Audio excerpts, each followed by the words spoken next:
सभी भाई थोड़ा जुड़ जाएं। मुझे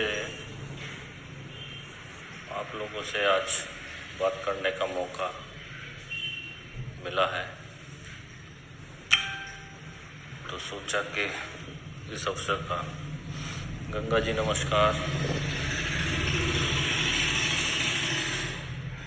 इसका जो है मौका मिला है तो इसका लाभ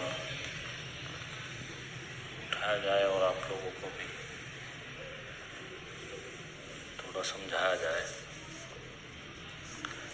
कुछ लोग और आ जाएं तो फिर मैं अपनी बात कहना स्टार्ट करता हूँ।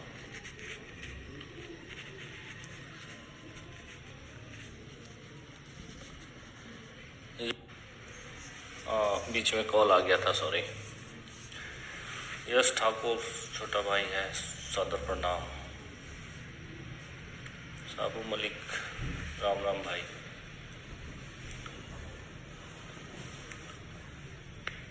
थोड़े कुछ और लोग आ जाएं तो फिर अपनी बात कहनी स्टार्ट करता हूँ।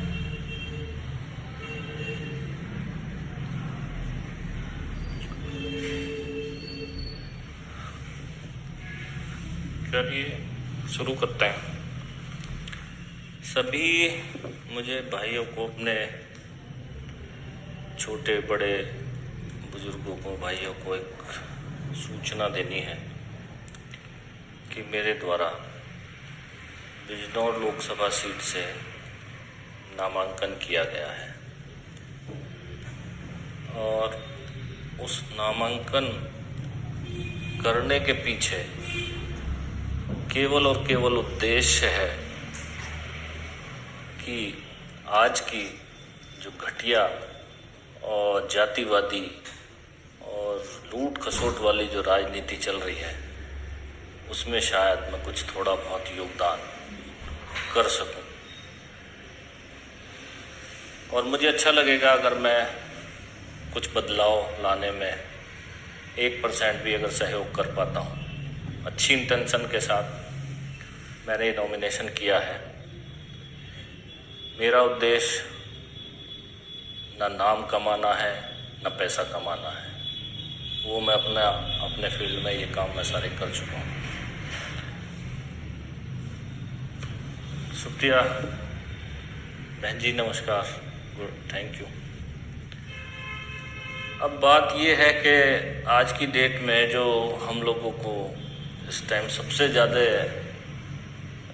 फेस करना पड़ रहा है वो है हमारे समाज में घटता हुआ भाईचारा, जो खासकर भारतीय जनता पार्टी ने ये हम लोगों को आपस में हिंदू मुस्लिम करा करके ये किसी भी टेंडेंसी से अपने आप को सत्ता में कायम रखने के लिए इन्होंने जो भी ये सारे हथकंडे अपनाए हैं, ये उससे ये लोग सत्ता में तो रह सकते हैं, लेकिन ये हमारे और आपके और हमारे बच्चों के लिए ठीक नहीं है। अगर ये हमारे बच्चों के लिए ठीक नहीं है तो हमारा इनकी वाहवाही करने का कोई मतलब नहीं है। तो सबसे पहले तो मेरा उद्देश्य इसमें उतरने का ये है कि जो भाईचारा खत्म हो रहा है, जो ये हमारा आपस में मेल मिलाप में जो ये जहर का काम हो रहा है, ये रुकना बहुत ज़रूरी है। हम लोगों का विकास भी तभी हो सकता है अगर हम हिंदू मुसलमान से व्यापार करेगा, मुसलमान हिंदू की दुकान पे जाने से डरेगा, और वो तो आप मतलब समाज को दे क्या रहे हो। ये जो जहर घोला जा रहा है, ये खुद तो सत्ता में रह सकते हैं, खुद तो उसका उपयोग कर सकते हैं, लेकिन हमारे लिए ये ठीक नहीं है, समाज के लिए ये ठीक नहीं है। और खासकर भाजपा हो या कांग्रेस हो, इन लोगों ने अगर काम किए होते तो आज देश का ये हाल नहीं होता। ठीक है, कांग्रेस के राज में थोड़ा विकास हुआ है, ये रोड हैं, ये फ्लाईओवर हैं, ये बने तो हैं, लेकिन गरीबी तो नहीं हटी। किसान तो वहीं का वहीं है, गरीब तो वहीं का वहीं है। वो कहाँ, उसका कहाँ कुछ हम लोग कर पाए हैं। तो सबसे पहले तो भाईचारा होना जरूरी है, फिर किसान का उत्थान होना बहुत ज़रूरी है। जो अन्नदाता है, जो अनाज उगाता है, हम लोगों तक पहुंचाता है, जब वही दुखी है, वही दर दर भटक रहा है, वही सुसाइड कर रहा है, तो फिर हम लोगों का कोई मतलब नहीं है। ये इन नेताओं का सत्ता में बने रहने का कोई मतलब नहीं है। ऐसे लोग नहीं होने चाहिए सत्ता में। शिक्षा का है, जिस वर्ग में शिक्षा कम है उस वर्ग में शिक्षा का होना अति आवश्यक है। उससे उनका जो रोजगार है वो भी बढ़ेगा, गरीबी भी घटेगी, और ये जो क्राइम है मुझे लगता है ये भी कम होगा। तो शिक्षा इसलिए बहुत ज़रूरी है। मैं इस वीडियो को बहुत लंबा तो नहीं करूँगा, शॉर्ट में करूँगा आज अपनी बात रही कि मैं किस नियत से ये लोकसभा में उतर रहा हूँ। मेरी नियत क्या है? मेरी नियत है बिल्कुल ईमानदारी से काम करने की, और मैं ये कसम खा के उतरा हूँ कि इसकी जो, अगर भगवान ने मुझे इस लायक बनाया, इस और उसमें अगर मुझे कोई तनख्वाह भी मिलेगी तो गरीब की लड़की की शादी में वो डोनेट कर दी जाएगी हर महीने। ये नहीं कि 1 साल की इकट्ठी होगी तब करेंगे, ये हर महीने वो गरीब की लड़की की शादी में डोनेट कर दी जाएगी इमीडिएटली।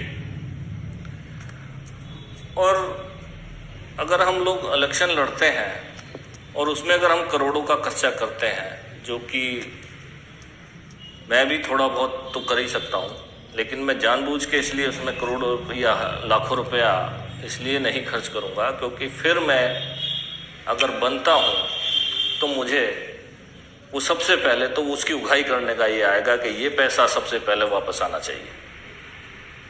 और जड़ यहीं से है, इलेक्शन से ही जड़ है। अगर कोई भी आपका नेता, कोई भी प्रत्याशी अगर इलेक्शन में करोड़ों रुपए में खर्च करता है, जो चुनाव आयोग की गाइडलाइन है उससे ऊपर अगर वो खर्च करता है, तो आप समझ लीजिए वो कल आपकी जेब पे डाका डालेगा।